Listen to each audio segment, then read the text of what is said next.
E aí galera, sejam muito bem-vindos a mais este analisador sobre teorias de Guerra Infinita, pós-Guerra Infinita, pra gente ver como vai ficar o universo da Marvel pra Vingadores 4. Eu dei uma desaparecida, mas eu tenho como justificar essa desaparecida pra vocês agora, entre aspas. Primeiro que eu peço desculpas, eu vi um momento de bloqueio criativo, mas depois de um momento que eu construí muita coisa, entendeu? Então tem muito material aqui pra gente e vocês vão entender por que eu tive um bloqueio criativo. Pois nesse material tem uma mega linha do tempo dos 10 anos da MCU, com todos os acontecimentos mais importantes, que você pode acessar no link lá no site do Zona E. E vai até um vídeo de teorias que a gente lançou antes de Guerra Infinita, que previa várias coisas que aconteceram efetivamente no filme. Por exemplo, que a gente previu que a Joia da Alma estaria em um planetinha qualquer. Além disso, desde que acabou Guerra Infinita, foi uma chuva de teorias, informações e notícias que vem saindo por aí. Aí cada hora que eu montava o roteiro parecia uma coisa nova e tal assim, e ficou uma bagunça. Eu também estava muito cansado por ter produzido tanto conteúdo, vocês vão ver na descrição aqui com links de várias coisas que a gente produziu, com cartas, vão aparecer aqui em cima também. E eu também precisava digerir o que eu vi, digerir Guerra Infinita e digerir todas as informações que eu estava recebendo. E por exemplo, li vários artigos, como o artigo da Mel do Media Geek, que eu vou deixar no link pra vocês também, o Zoneando podcast do nosso parceiro Thiago, lá do Zona E, e principalmente troquei ideia com meus colegas, principalmente o Rafa Tanaka do Sala da Discord, onde a gente fez um podcast inteiro falando de Guerra Infinita, com várias teorias lá também, que você pode acessar aqui na descrição. E como se não bastasse tudo isso, os caras ainda me soltam um vídeo assim pra apresentar o trailer do Homem-Formiga e a Vespa, cara. Where were Ant-Man and the Wasp? Did you see them? I didn't see them. Where was Tic Tac? Good question. No, I mean, really, I have no idea. Maybe they're in the same place as Hawkeye? Where? Ou seja, teve muita informação para ser digerida aqui para construir esse roteiro bacana para vocês. E prestem atenção agora que a gente vai começar a especular efetivamente sobre o que pode ser o futuro da Marvel depois de Guerra Infinita. Eu vou dar várias informações, vários pontos de vista, de várias perspectivas diferentes para concluir em uma ou duas teorias no final. Vamos começar falando do e se, pois o filme abre várias possibilidades pra gente, então vamos falar: e se as joias têm consciência própria? Eu tirei essa teoria de uma fala do Thiago dentro do Zoneando Podcast, onde ele afirma que parece que a joia Tesseract tinha inteligência própria, pois ela pegou o Caveira Vermelha e mandou ele para o espaço para ser uma espécie de guardião da Joia da Alma. Isso me fez pensar uma coisa muito interessante, pois quem já assistiu Cavaleiro do Zodíaco lembra da parte onde a armadura rejeita o Máscara da Morte na luta contra o Shiryu. E se as joias começassem a rejeitar o Thanos pelo fato de ele ter feito uma coisa que não agradou elas no universo? Ou apenas uma dessas joias tem uma consciência nesse aspecto, como por exemplo a Joia da Alma? E se o Doutor Estranho de verdade traiu os Vingadores? Como a gente falou lá atrás, uma das primeiras vezes onde Fawcett do Ébano encontrou com o Doutor Estranho, ele conseguiu torturar o Doutor Estranho e fez ele ser uma espécie de traidor dos Vingadores em relação ao Thanos, dando informações importantes para a execução do plano do Thanos. E se o lance do Doutor Estranho encenar uma luta com os Guardiões e com o Homem-Aranha e o Homem de Ferro, dar a Joia do Tempo para o Thanos e falar que o Tony Stark é uma peça fundamental nisso tudo, não faz parte do plano do Fawcett do Ébano? Mas você vai falar: ah, mas o Fawcett do Ébano tá voando pelo espaço aí e tal, morreu. Será que ele morreu mesmo? Ou será que ele não é tipo o Jedi e tem força para voar no espaço? E lá em Titã, no final do filme, sobram Tony Stark e Nebula. E se a Nebula virar o jogo contra o Thanos? Voltando à HQ do Desafio Infinito, que a galera tá comprando agora um preço exorbitante pelo encadernado, a Nebulosa começa a virar o jogo pra cima do Thanos. Ela, como neta na história do Thanos, consegue dar uma ludibriada nele, e pega a manopla e fica possuída pelo poder das joias do infinito. E acaba gerando uma consequência muito pior ainda do que a que o Thanos estava planejando. E para salvar o dia, quem surge? Adam Warlock, que tem certo poder sobre o controle de joias do infinito. E aí vai outro e se. Esse Adam Warlock de fato já surgiu. Vale lembrar, para quem viu nosso vídeo sobre a cronologia, que os ocorridos de Guardiões da Galáxia Volume 2 foi lá em 2014. E o que aconteceu neste filme? Os Guardiões derrotaram por 2 vezes os Soberanos, os drones dos Soberanos, os drones Arcade, e a Aisha, num momento de raiva, criou o Casulo do Adão, que é o Casulo do Adam Warlock. Isso que não morreu nenhum Soberano. Agora imagine a hora que o Thanos estalou os dedos ter matado metade dos Soberanos. Isto é mais do que um motivo para Aisha libertar o Adam do casulo, pra concluir a criação do Adam Warlock. E isso se o Adam Warlock já não tá no universo Marvel, porque a gente não sabe o que aconteceu depois de 2014, a gente sabe que o Guerra Infinita foi em 2018. E isso vai pro nosso último E se Adam Warlock enviar o exército de soberanos para enfrentar o Thanos? A gente vai falar mais porquê do CC mais à frente. Pois agora a gente vai falar de rumores sobre títulos do filme. E nisso tem dois rumores que são muito importantes, ou não tão importantes, mas que foram mais divulgados nos últimos dias, desde o lançamento de Guerra Infinita. O primeiro seria Avengers Endgame, o que é mais bizarro, mas também é bem provável. Que basicamente seriam os Vingadores remanescentes voltando no tempo, por descobrir alguma coisa que a gente vai falar mais à frente, ou talvez por algum tipo de luxúria do Thanos que ficou entediado, para consertar a história e salvar o universo. Nessa teoria é especulado umas coisas muito absurdas, cara. Ter duas nebulosas, uma do bem e uma do mal, e iam lutar para ver quem que vai dominar a nebulosa de verdade. Os Vingadores acabam achando o Orb antes do Peter Quill lá em Morag. O Tony Stark ia fazer uma manopla do infinito própria para lutar contra o Thanos. O Hulk ia possuir a manopla, o Capitão América pegar o Mjolnir. Ou seja, ia ser um carnaval isso aqui. Mas é tudo coisa possível em cima do que acabou Guerra Infinita. Porém, a outra alternativa que temos de título é Avengers Eternals, ou Avengers Forever, ou traduzindo Vingadores Eternamente, que faz alusão àquele filme maravilhoso do Batman dos anos 90, onde a melhor coisa do filme era um clipe do YouTube que não estava no filme de Hold Me, Thrill Me, Kill Me, Kill Me. E basicamente este filme seria uma adaptação do arco de mesmo nome dos quadrinhos, pois no caso, nesse Vingadores Eternamente dos quadrinhos, vários heróis de várias gerações são unidos para salvar o universo, de várias realidades diferentes também. E faria todo sentido você juntar aqui os Vingadores clássicos, o Gavião Arqueiro de Ronin, Homem-Formiga e Vespa, o Rock, a Nebulosa, todo mundo que sobrou com a Capitã Marvel, e nisso fazer uma espécie de filme de passagem de bastão, ao mesmo tempo um filme que deixaria eternamente a importância dos Vingadores originais aqui no cinema. Saindo agora um pouco dos rumores, vamos para uma parte mais concreta da coisa, que são declarações de produtores e diretores do filme. No caso seriam os irmãos Russo, Christopher Marcus e Stephen McFeely, esses dois últimos que foram os roteiristas do filme. E nisso a gente sabe que sim, a Valkyrie está viva, com provavelmente metade dos Asgardianos que não estavam na nave que foi destruída pelo Thanos, o que faz a palavra do Thanos se manter como verdade também, porque no caso ele destruiu tudo que tinha da nave dos Asgardianos, menos o Thor e o Hulk. E a Valkyrie teria fugindo uma espécie de nave de fuga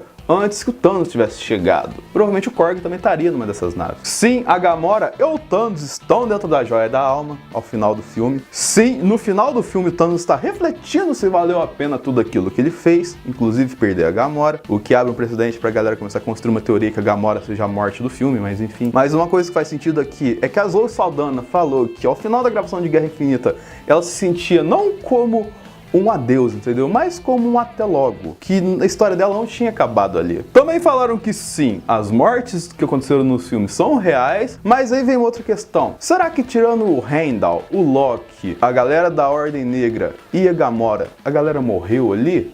De verdade? Será que aquilo lá é efetivamente uma morte? Será que eles não foram para uma outra espécie de dimensão? A resposta que eles deram não deixa claro isso pra gente. Sim, Vingadores 4 vai ser no mesmo tom que esse Vingadores aqui. Eles falaram que uma espécie que o Vingadores Guerra Infinita se complementa com o Vingadores 4, que um depende do outro para existir basicamente. Uma coisa interligada à outra diretamente. A gente já sabia disso. E sim, Homem-Formiga e Vespa é importante para a sequência da Marvel nesse aspecto. E aí a gente começa a falar do trailer de Homem-Formiga e Vespa que saiu essa semana. Pois logo no começo a gente tem a Cassie Lang falando isto. I wish I could fight bad guys like you.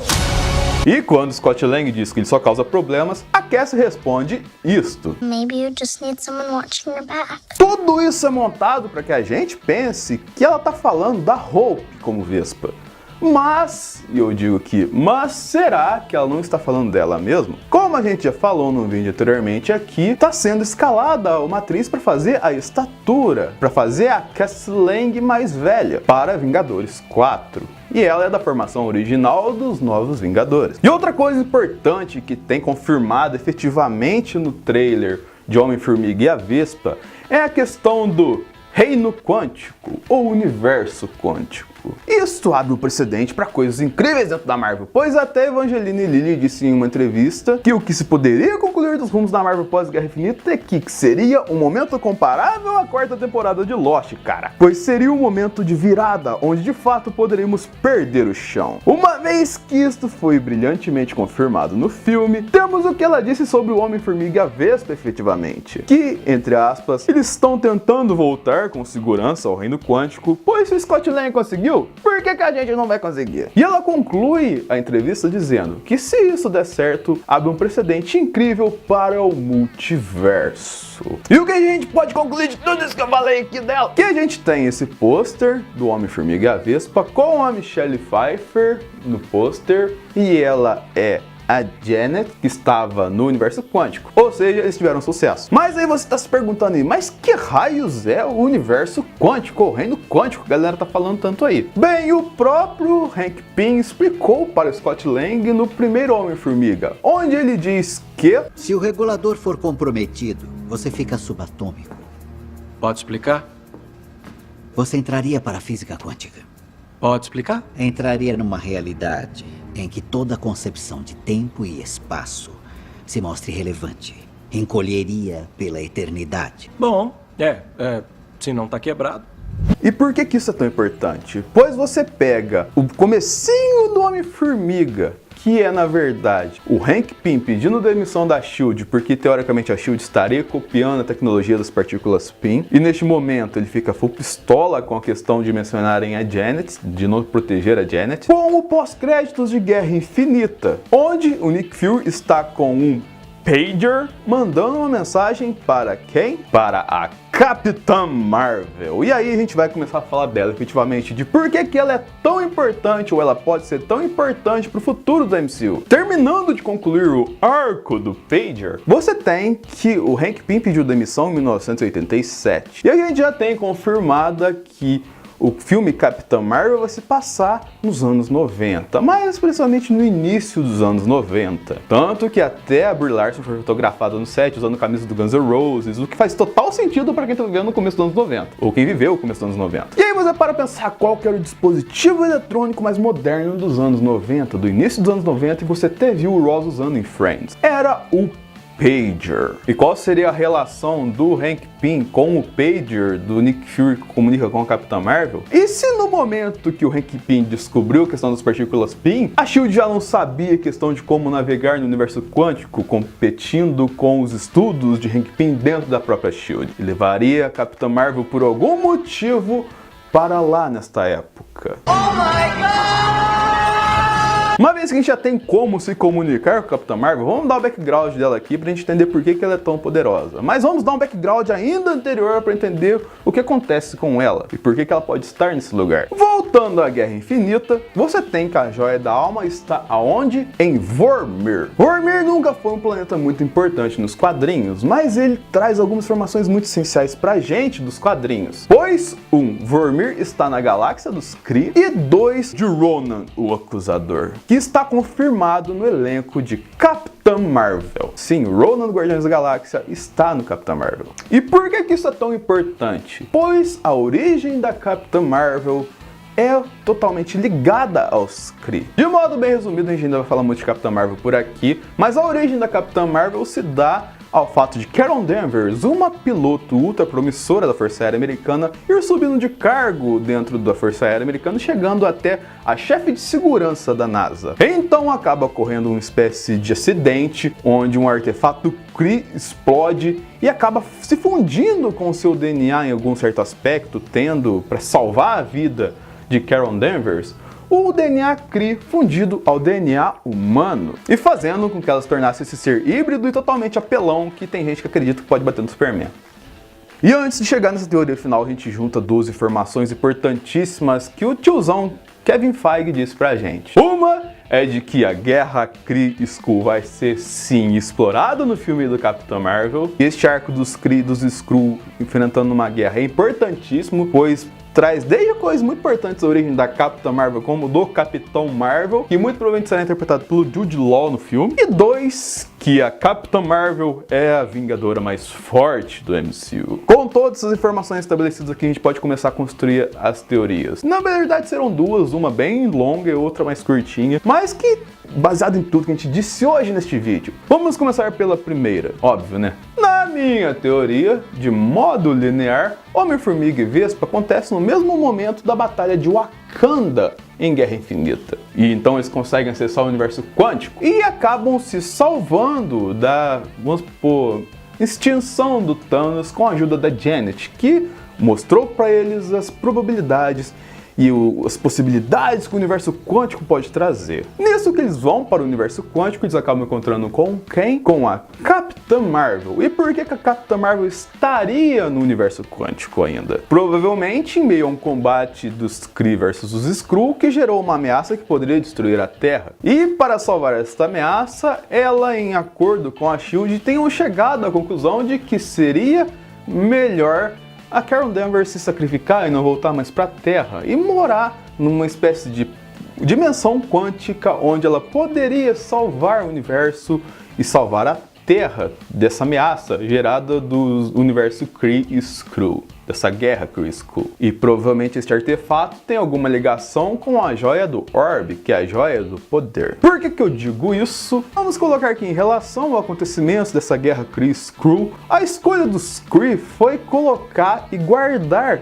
ou esconder o Orb em Morag, uma coisa que o Ronan não sabia, e isso acabou gerando a ira do Ronan e de vários seres Kree, o que fez com que ele desolasse, fizesse uma guerra tipo Kree, ou meio que Kree, meio que Skrull, e desse efetivamente o apelido de Ronan, o Acusador. Isso justificaria também por que o Orb estaria em Morag e por que o Peter achou em Morag. Mas voltando aqui, a Carol Danvers já vai ter noção do que vai acontecer na Terra pelo fato do pager dela ter pitado com a mensagem que o Nick Fury mandou no final do filme. Com isso você tem ela aliada ao Homem-Formiga e a Vespa para começar a salvar o universo seguindo as possibilidades do universo quântico. E numa delas está quem? Lá em Titã, Tony Stark. E a Nebulosa por tabela, né, cara? E então eles começam a planejar como derrotar o Thanos. E aí justificaria o que o Doutor Estranho falou lá atrás de que é importante que o Tony Stark sobreviva. É importante que o Tony Stark seja mais importante que a Joia do Tempo em determinada parte do filme. Pois ele seria uma peça fundamental no modo de como eles vão derrotar o Thanos. Mas por que isso? Pois, se você se lembra bem, eu já comentei aqui algumas vezes de que o artefato que eles estão utilizando na mão nas fotos vazadas de Vingadores 4 é a mesma coisa do Barf, que é aquela tecnologia do Guerra Civil, da projeção, que mostra o Tony Stark jovem. Mas por que isto é tão importante? Pois, se você parar para analisar, o Tony Stark, ele está utilizando uma roupa diferente nessas fotos. Não está utilizando a mesma roupa que ele utilizou na Batalha de Nova York. Talvez esse Tony Stark seja o Tony Stark que a gente já conhece e que tenha voltado no tempo através do Barf até 2012 para começar a reconstruir a história e salvar o universo. Mas como que ele conseguiu fazer com que o Barf viaje no tempo? A gente tem várias possibilidades aqui. Uma é que talvez ele tenha aliado algum tipo de joia do infinito ao Barf para conseguir esse poder muito quântico, muito louco aí. Porém, outra é ligada à origem da Capitã Marvel, mas basicamente ao Psicomagnetron. E o que é o Psicomagnetron? O Psicomagnetron é, acreditem, um artefato Kree que faz possibilidades imaginadas acontecerem de modo concreto. E nesse acidente acabou gerando a Capitã Marvel. E se você aliar o Psicomagnetron, que tem essa capacidade, ao Barf, que tem a capacidade de criar espécie de realidades que já aconteceram,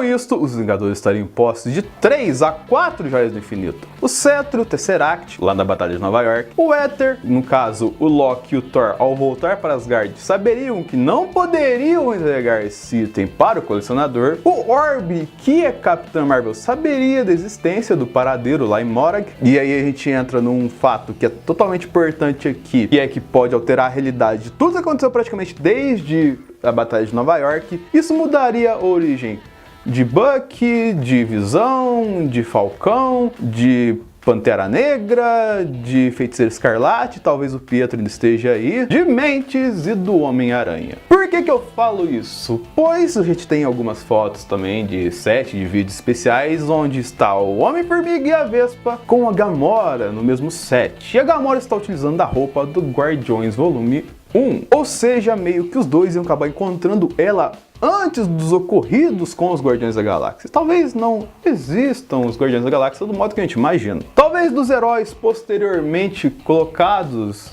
a Vingadores 2012, só seria mantida a origem do Doutor Estranho, pois ele teria acesso à quinta joia, que seria o Olho de Agamotto, a Joia do Tempo. Ou seja, com essa bagunça de vários personagens aqui, eu chamo esse trecho da teoria como trecho Rick and Morty, entendeu? Onde realidade alternativa não tem a menor importância se a sua realidade estiver correndo tudo bem. Rick, the Vindicators only call when the universe itself is at stake. They're the first line of defense against evil. They're the guardians of the unguarded. They're the writers of their own press releases, Morty. They're a bunch of drama queens that spend an hour talking and 20 minutes jumping around while shit blows up. E a partir disso, eles teriam 5 joias do infinito para enfrentar o Thanos na batalha de Wakanda, onde estariam talvez atrás do Visão, na outra realidade, talvez numa mesma realidade, não dá pra saber, mas eles teriam 5 joias. E como eles conseguiriam a joia da alma? Talvez aqui caiba o precedente para o Adam Warlock ter uma explicação, um modo plausível, ele também surgir de alguma forma em um desses universos quânticos que provavelmente o Adam Warlock sabe como navegar, porque ele é um dos seres bem apelões da parada, e faria com que todos os heróis tivessem condições de lutar em uma batalha final todos juntos. Pode ser um cenário, por exemplo, como Wakanda,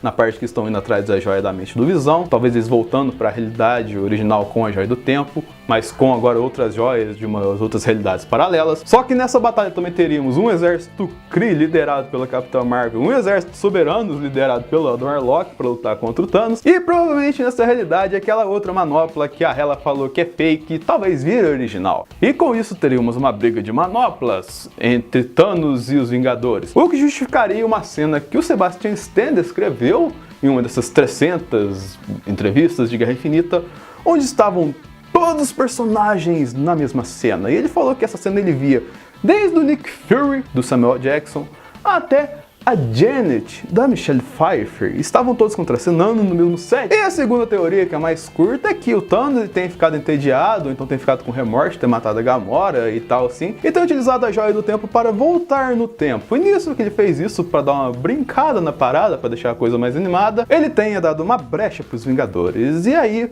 os Vingadores originais estariam com a faca e o queijo na mão para consertar tudo e se tornarem figuras eternamente nos corações de todo mundo aqui. Seria um modo mais simples? Sim, seria um modo mais simples, mas também é plausível por quê? Porque daria muito mais tempo a essa galera que provavelmente vai acabar o contrato agora. Robert Downey Jr., Chris Evans, Scarlett Johansson, o Mark Ruffalo, Chris Hemsworth, o Gavigode, essa galera toda aí teria um bom espaço de tela. Seria um filme bem mais simples, talvez mais, vamos colocar assim, sem graça? Sim, mas essa galera teria mais tempo de tela. E daria pra fazer uma eternização bacana dessa galera. Enfim, guarde este vídeo pra daqui a um ano. E assista ele depois de Guerra Infinita. Se estiver certo, compartilhe a nossa palavra com todo mundo. Agradeço por você ter assistido o vídeo até o final, se você conseguiu chegar até o final. Por isso eu peço pra você curtir, compartilhar, favoritar, sinalizar, se inscrever no analisador, ouvir o Sala Discord, que é o nosso podcast onde a gente fala muito sobre Guerra Infinita também, mas também sobre você que está assistindo, as pessoas. Comente aqui embaixo com sugestões, caneladas, essa teoria tá furada,